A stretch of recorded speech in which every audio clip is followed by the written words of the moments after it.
Bonjour et bienvenue. Aujourd'hui, nous allons analyser le match qui a opposé le tacticien néerlandais Erik ten Hag de Manchester United au tacticien espagnol Pep Guardiola de Manchester City, qui s'est conclu sur la victoire des hommes de ten Hag 2-1 en faveur de Manchester United. Voyons voir la composition des deux équipes. Manchester United a mis en place un 4-3-3 avec Rashford sur l'aile gauche, Martial en pointe et Fernandes sur l'aile droite. On retrouve aussi un milieu resserré avec Fred, Casemiro et Eriksen. De l'autre côté, Pep Guardiola a mis en place son 4-3-3 habituel avec Mahrez sur l'aile droite, Haaland en attaque et Foden sur l'aile gauche, avec De Bruyne et Silva en milieu relayeur pour soutenir l'attaque. Lorsque Manchester City est en possession du ballon, ils ont une formation 2-3-5, avec De Bruyne et Silva qui montent assez haut pour peser sur la défense adverse, obligeant ainsi Fred à descendre et à suivre De Bruyne et Casemiro à descendre super bas pour suivre Silva. De plus, pour compenser le manque de joueurs au milieu de terrain, Pep Guardiola a demandé à Cancelo et à Walker de monter en tant que milieu relayeur pour remplacer les postes vacants par De Bruyne et Silva.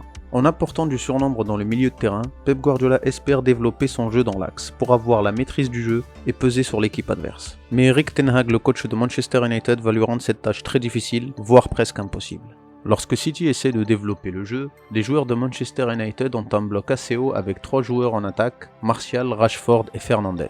Le rôle de ces 3 attaquants n'est pas d'avoir un marquage individuel sur un des adversaires, mais plutôt d'avoir un marquage de position qui empêche le déplacement et le développement du jeu vers l'avant. De plus, le tacticien néerlandais Erik ten Hag a demandé à Eriksen de faire un marquage individuel sur Rodri tout au long du match, ainsi que Casemiro qui ne lâchera pas Silva d'une semelle. Avec toutes ces contraintes imposées par le coach néerlandais, Manchester City n'arrive pas à passer dans l'axe et développer son jeu vers l'avant. On remarque ici que Rodri est toujours marqué de très près par Eriksen au rond central, et en bas à gauche on retrouve encore Silva qui est marqué à la culotte par Casemiro. On remarque aussi que Mahrez est obligé de dézoner et de descendre super bas pour apporter des solutions dans l'axe aux défenseurs de Manchester City. De son côté, l'arrière gauche d'United Malacia ne peut pas suivre Mahrez car il laisserait un espace assez important dans son dos. Cette situation est très difficile pour Manchester City car ils n'arrivent vraiment pas à développer ni trouver de solution et ils sont dans l'obligation de développer leur jeu à présent sur les ailes. Mais là aussi le coach de Manchester United ten Hag va rendre cette tâche très difficile. Ici Rodri est obligé de descendre entre les défenseurs centraux pour récupérer le ballon.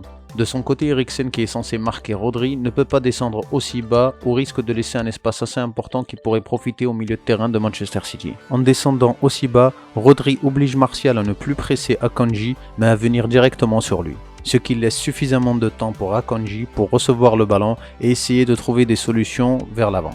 Akanji reçoit le ballon totalement seul. Rashford, qui est censé marquer Walker, est obligé de venir presser Akanji. Le défenseur central combine directement avec De Bruyne qui a proposé une solution dans l'axe. De Bruyne fait une passe en une touche de balle vers Walker qui est totalement libre et qui peut engager le jeu vers l'avant. Sur une phase de 2 passes, les joueurs de Manchester City ont réussi à mettre 5 joueurs de Manchester United hors du coup. Malheureusement pour Manchester City, les phases d'attaque menées sur l'aile droite avec Walker n'ont pas porté leurs fruits tout au long de la première période, à cause de plusieurs déchets techniques notamment de Walker, mais aussi la rigueur défensive de joueurs de Manchester United n'a pas facilité la tâche. Dans cette situation, Walker reçoit à nouveau le ballon seul et Rashford essaye de revenir sur lui pour l'empêcher d'avancer. Rashford arrive à hauteur de Walker au niveau du milieu de terrain, Walker est obligé de combiner avec Mahrez. L'arrière gauche de Manchester United, Malacia, est obligé de sortir sur Mahrez et laisse un espace assez important dans son dos. De son côté, Walker continue sa course et plonge dans cet espace libre. Rashford continue de suivre Walker et empêche toute solution de passe. Mahrez n'a pas de solution, il est dans l'obligation de jouer vers l'arrière. On remarque sur cette action que les difficultés rencontrées par les joueurs de Manchester City obligent l'attaquant Haaland à descendre dans son propre milieu de terrain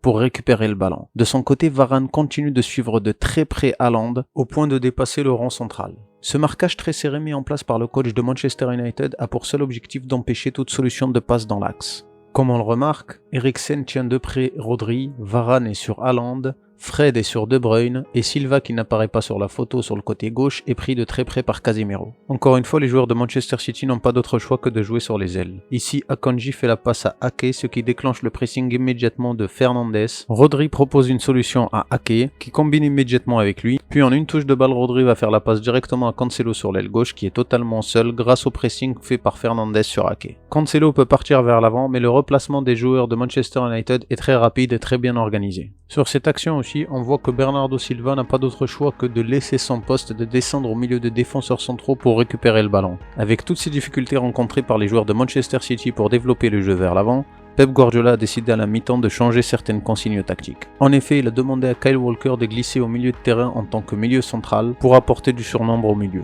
Mais pas que, il a demandé aussi à Cancelo de glisser au milieu de terrain dans le dos de Casemiro pour permettre à l'équipe de Manchester City de développer le jeu vers l'avant facilement. En demandant à Walker de glisser en tant que milieu central, Pep Guardiola sait clairement que Rashford ne le suivra pas, surtout dans l'axe. Mais surtout, il met en difficulté Eriksen qui va se retrouver entre deux joueurs, Rodri et Walker. Et de l'autre côté, Fred aussi se retrouvera au milieu entre Walker et De Bruyne. Ce sont ces situations de 2 contre 1 qui vont donner l'avantage à Manchester City. C'est de là que vient le premier but de la rencontre. Sur cette action, De Bruyne est pris de près par Fred. De son côté, Malacia est sorti sur Mahrez qui a le ballon. Walker en milieu central avance et demande le ballon. Mahrez combine avec lui. Eriksen est en retard sur Walker. Fred se retrouve dans une situation de 2 contre 1 contre Walker et De Bruyne et en plus il a un espace assez grand dans son dos. Walker peut combiner et faire la passe en profondeur pour De Bruyne comme il peut accélérer et prendre l'espace. Encore une fois sur cette action, Mahrez se retrouve avec le ballon en face à face avec Malacia, de son côté De Bruyne, et essaye de prendre l'espace dans le dos de Fred. Fred a changé de marquage individuel et il est obligé à présent de prendre Walker. Rashford et Eriksen sont totalement en retard et ne peuvent pas aider la défense. C'est une situation de 3 contre 2. Walker emmène avec lui Fred, ce qui laisse un espace assez important pour De Bruyne. Mahrez fait la passe à De Bruyne à l'entrée de la surface de réparation, il est totalement seul. De Bruyne rentre dans la surface de réparation, Casemiro essaye de revenir sur lui mais c'est déjà trop tard, De Bruyne arrive à centrer et le ballon est repris de la tête par Grealish, 1-0 pour Manchester City. Ce qu'il faut remarquer sur cette action, c'est qu'il y a 3 défenseurs centraux devant la cage de Manchester United, mais il y a aussi 3 attaquants de Manchester City dans la surface, pour reprendre le centre de De Bruyne. Voilà comment Pep Guardiola, en changeant légèrement de position un joueur, a réussi à déséquilibrer la défense de Manchester United. Face à la maîtrise technique de Manchester City ainsi que la possession de balle à plus de 70% tout au long du match, Manchester United n'a pas d'autre choix que de jouer en contre-attaque.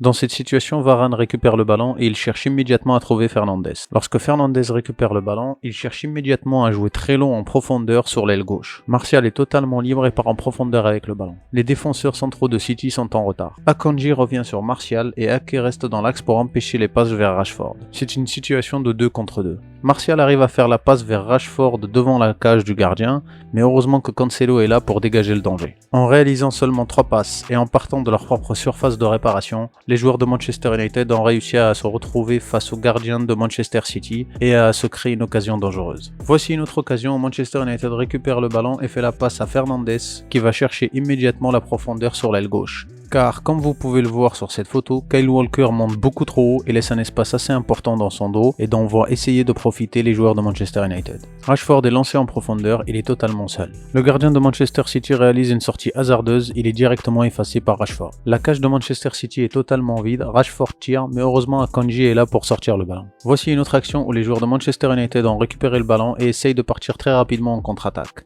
Fred va mettre le ballon dans l'espace libre au milieu pour Fernandes. Fernandes va encore chercher le joueur sur l'aile gauche qui est totalement libre et le lancer en profondeur. Les milieux de terrain et la défense de Manchester City sont pris de court et sont totalement en retard. Les attaquants de Manchester United sont suffisamment nombreux pour porter le danger. C'est une situation de 3 contre 2. L'ailier gauche de Manchester United a réussi à temporiser et à garder le ballon, le temps de réussir à se retourner et de duper Ake pour réussir à faire un centre à ras-de-terre devant la cage pour Rashford. Rashford est totalement seul, il arrive à tirer et bat Ederson, 2-1 pour Manchester United. Le jeu rapide vers l'avant en contre-attaque mis en place par Ten Hag a fait très mal à Manchester City. Voici un autre exemple de type de contre-attaque mis en place par Ten Hag pour mettre en danger la défense de Manchester City et créer des occasions pour l'équipe d'United. Ici on voit que les joueurs de Manchester City pressent haut à l'image de Rodri et Walker qui sont très hauts sur le terrain. Malgré le pressing élevé de City, Manchester United arrive à trouver des solutions et combine avec Eriksen qui propose son aide. Eriksen se retourne et fait la passe à Martial qui sert en pivot Casemiro. On remarque ici que le défenseur central de Manchester City, Akanji, a suivi au marquage individuel Martial et il se retrouve en danger maintenant car il a laissé un espace assez grand dans son dos. Casemiro écarte sur l'aile droite pour Rashford. On remarque ici sur cette situation qu'il y a 5 joueurs de Manchester United qui partent en attaque pour 4 joueurs de Manchester City en défense et qui se retrouvent tous au milieu de terrain. Ça veut dire qu'il y a énormément d'espace libre dans le dos de la défense de Manchester City. Rashford va réaliser une longue passe sur le côté opposé pour chercher l'espace libre en profondeur pour les joueurs de Manchester United. Walker est encore en retard, ce qui crée un surnombre pour les attaquants de Manchester United sur l'aile gauche et met en danger la défense de Manchester City. Manchester United a pleinement profité de l'espace laissé dans le dos de Walker tout au long de la partie. C'est ce que démontre ce tableau. Le jeu est essentiellement basé sur les ailes pour Manchester City avec 43% sur le côté droit et 33% sur le côté gauche. De son côté, Manchester United a misé essentiellement sur le jeu dans le dos de Walker avec 47% sur le côté gauche et 31% dans le milieu.